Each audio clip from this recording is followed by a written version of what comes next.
Tom Thumb, Old English Fairy Tale. Once upon a time there lived a poor woodcutter and his wife. They had no children, and this made them very sad.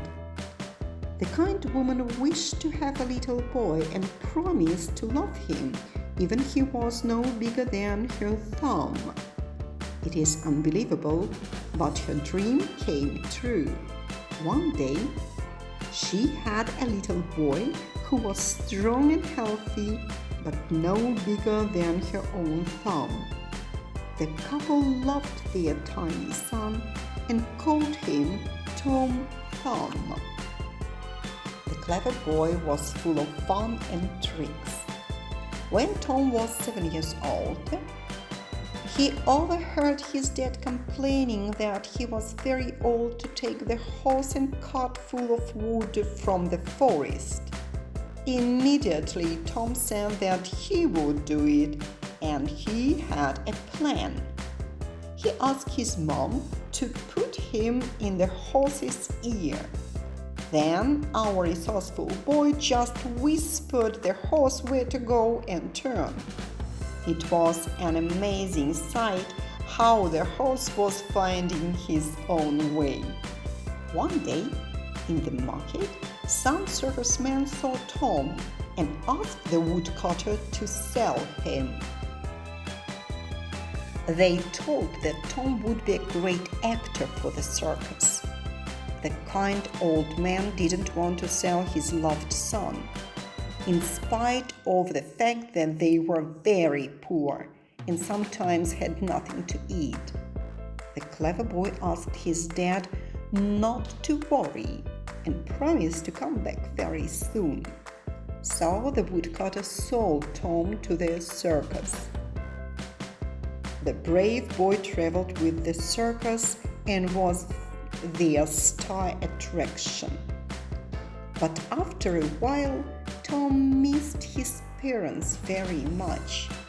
One night, he slipped away from the circus and started his long way to the woodcutter's cottage. The countryside was full of dangers. One night, he curled up in a snail shell and fell asleep.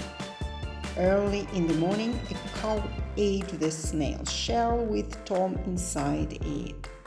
The poor boy jumped out of the shell but found himself in the cow's mouth. Tom was lucky. The cow sneezed and the boy flew out. One day, a hawk caught Tom in his beak.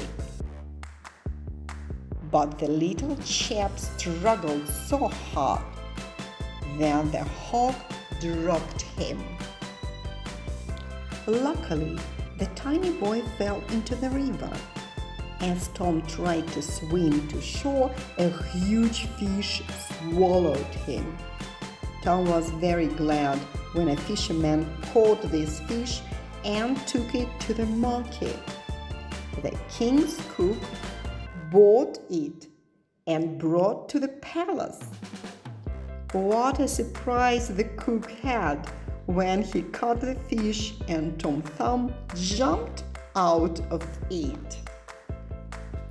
The amazed cook took Tom to see his master, the King of England. The polite boy told him of all his adventures. The king was so amused and charmed that the little fellow became his favorite courtier.